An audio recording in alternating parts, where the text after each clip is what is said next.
1891 жылы Семей уезінде, қазіргі Қарағанды облысының Ақтоғайында қазақтың ұлы ғалымы, алғашқы профессор Әлімхан Әбеуұлы Ермеков дүниеге келді.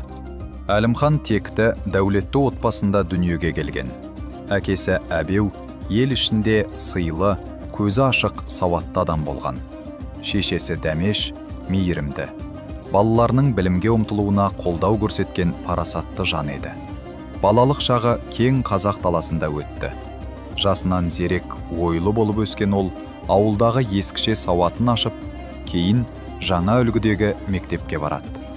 1898 жылы Семейдегі бастауыш мектепке қабылданып, алғашқы сауатын ашады.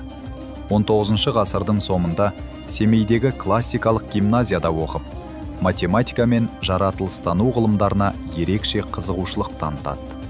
20 ғасырдың басында 1906 жылы Әлімхан Мәскеу техникалық училищесіне қабылданды. Бұл қазақ жастары үшін үлкен тарихи оқиға еді. Мәскеудегі студенттік өмірі оңай болған жоқ. Әлімхан білімге деген ынтасы мен еңбекқорлығының арқасында қиындықтарды жеңіп шықты. Ол математика, инженерлік ғылымдар, сызу мен жобалау пәндерінен терең білім алды. Тірі болсам, қазаққа